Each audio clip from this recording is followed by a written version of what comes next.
Las órdenes militares surgieron en la Edad Media con el objetivo de luchar con las armas contra los enemigos de la cristiandad allá donde se encontrasen. Las distintas cruzadas que se organizaron para reconquistar los santos lugares que habían caído en manos del Islam son un buen ejemplo de ello. Bueno, pues para explicarnos cuáles eran estas órdenes, dónde se establecieron y cómo funcionaban, contamos con Carlos Barquero Goñi, que es profesor de Historia Medieval en la UNED.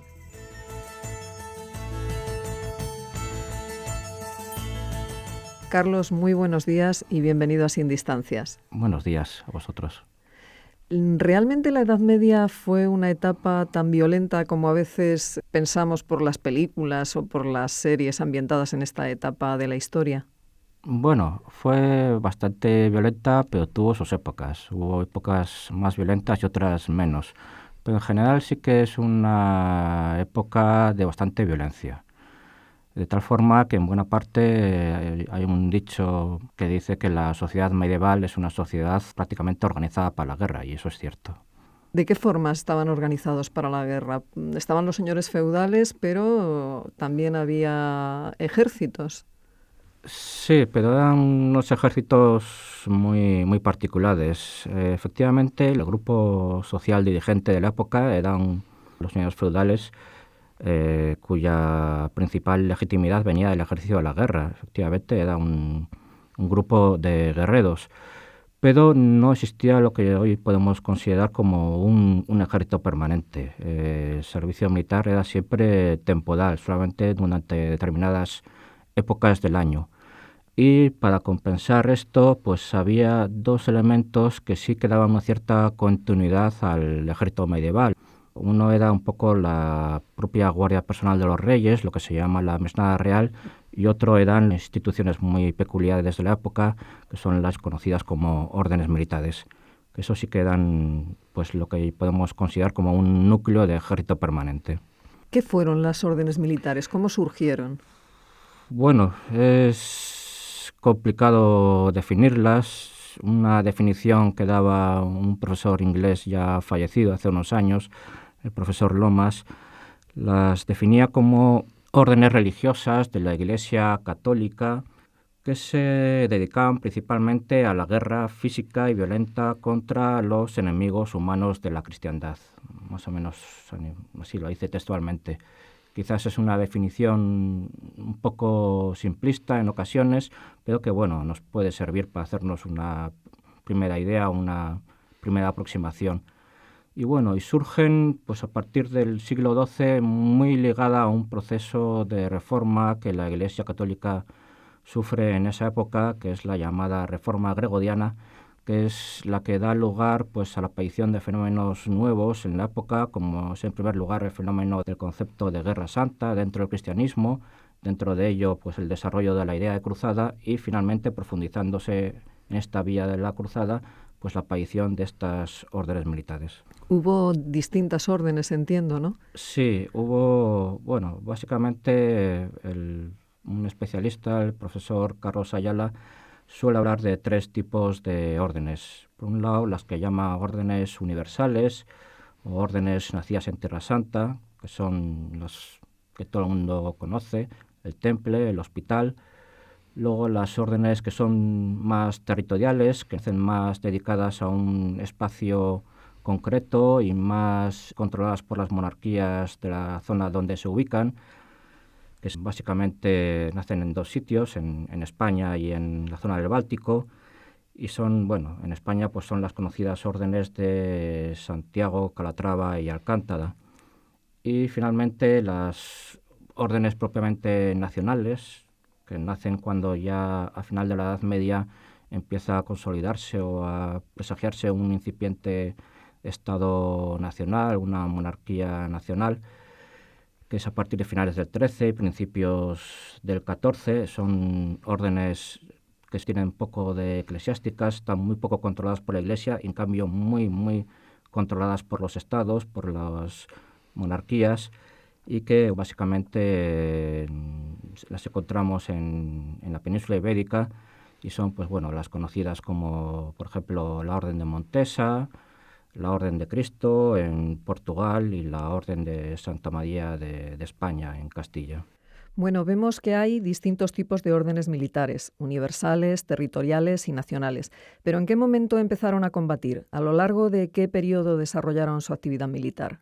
Pues combaten a partir del siglo XII y hasta el final de la Edad Media. Sin embargo, su época clásica, cuando su aportación bélica es más relevante, es los siglos XII y XIII, que es la época de su origen y de su desarrollo más fuerte. A partir de los siglos XIV y XV sigue habiendo actividad bélica de las órdenes, pero ya en un tono menor. Y a partir de la Edad Moderna, a partir del siglo XVI, pues prácticamente desaparece. La única que se mantiene un poco es la Orden del Hospital, con su base en la isla de Malta durante la Edad Moderna, hasta el siglo XVIII. Pero es más la excepción que la regla. Las demás órdenes, pues prácticamente, aunque se mantienen, pero ya su aportación bélica es mínima. Sabemos que la mayoría de las cruzadas en las que participaron las órdenes militares se desarrollaron en Tierra Santa, pero ¿hubo otros escenarios en los que combatieron estas órdenes? Los escenarios son todas las zonas de frontera de la cristiandad occidental de la época. Y estas zonas, pues básicamente eran tres. Por una parte, Tierra Santa, la zona de las cruzadas, el Mediterráneo Oriental, es decir, las actuales Siria, Palestina, Israel. Y por otra parte, la península ibérica, España. La España medieval es una zona de ámbito de presencia de las órdenes militares muy relevante. Y finalmente la zona del Báltico, lo que es Prusia y la zona de las actuales repúblicas bálticas, Estonia, Letonia. Esa zona es básicamente la zona donde la actividad bélica de las órdenes fue más potente. Carlos, esta última zona nos resulta mucho menos conocida. ¿Por qué lucharon las órdenes militares en esta región del Báltico? Esta zona, efectivamente, para los españoles es en general nos resulta como más lejana, pero sin embargo fue bastante importante porque aquí, así como en las otras zonas, básicamente el enfrentamiento era entre cristianismo e islam, aquí era un enfrentamiento entre cristianismo y paganismo, directamente potencias paganas de la época, como era la entonces Lituania, el Gran Ducado de Lituania. Y aquí la protagonista es básicamente una orden militar que tiene sus peculiaridades, porque es una orden básicamente alemana, que es la orden teutónica, que aquí incluso llega a crear un verdadero Estado independiente, un principado independiente con plena soberanía y que llegó a ser una de las potencias dominantes en el Báltico en el siglo XIV. Aquí se trató sobre todo de una guerra misionera. Teóricamente se trataba de, pues aunque fuera por la fuerza, convertir a los pueblos paganos.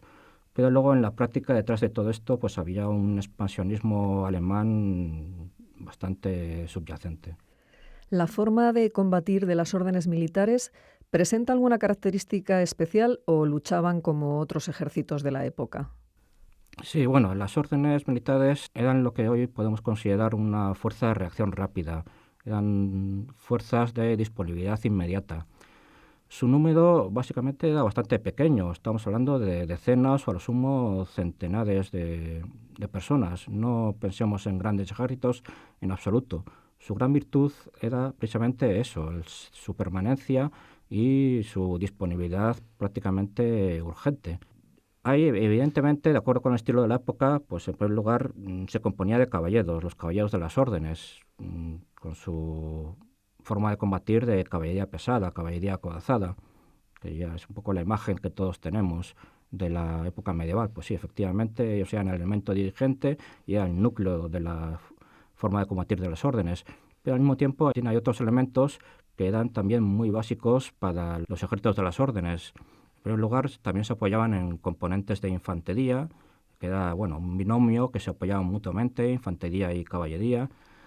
Y luego, también hay especialistas, tropas dependientes, en los cuales, las órdenes utilizan elementos típicos de la época, pero siempre están un poco intentando estar a la vanguardia técnica de las novedades de la época. Y en este sentido, pues, por ejemplo, desarrollan bastante la técnica del combate con arco, el combate con ballesta e incluso a partir del siglo XIV el uso de artillería. El siglo XIV y XV pues introducen bastante el uso de las incipientes armas de fuego, básicamente artillería. Y un último elemento importante, la forma de combatir de las órdenes, es el tema de la guerra defensiva, el tema de los castillos de las órdenes. Son castillos numerosos, importantes, en los cuales tampoco hay grandes novedades sobre lo que es lo típico de la época. Lo importante de los castillos de las órdenes, que es un elemento básico en su fuerza defensiva, una faceta de su forma de combatir desconocida, pero posiblemente fuera la más importante. No eran castillos novedosos, no introducían grandes novedades en la época, sino sobre todo utilizaban los últimos adelantos de la época. Utilizaban castillos de gran calidad, con materiales de gran calidad, y sobre todo castillos de gran tamaño. No solían, que tenían un poco de todo, pero las órdenes tienden a tener castillos grandes, fuertes y muy bien guarnecidos. Carlos, ¿y de qué forma se financiaban las órdenes militares? Porque las guerras y los castillos no son precisamente baratos. Bueno, se financian a partir básicamente de patrimonios reunidos a base de donaciones de los fieles. Básicamente donaciones de los fieles, también donaciones de las monarquías, con lo cual pues forman grandes dominios, grandes patrimonios que están organizados de acuerdo con el sistema de explotación típico de la época, que es el sistema señorial. Las órdenes son grandes señores feudales en sí mismas. Las órdenes militares y la guerra durante la Edad Media. Carlos Barquero Goñi, profesor de Historia Medieval en la UNED, gracias por habernos acompañado hoy en Sin Distancias. De nada y muchas gracias a vosotros.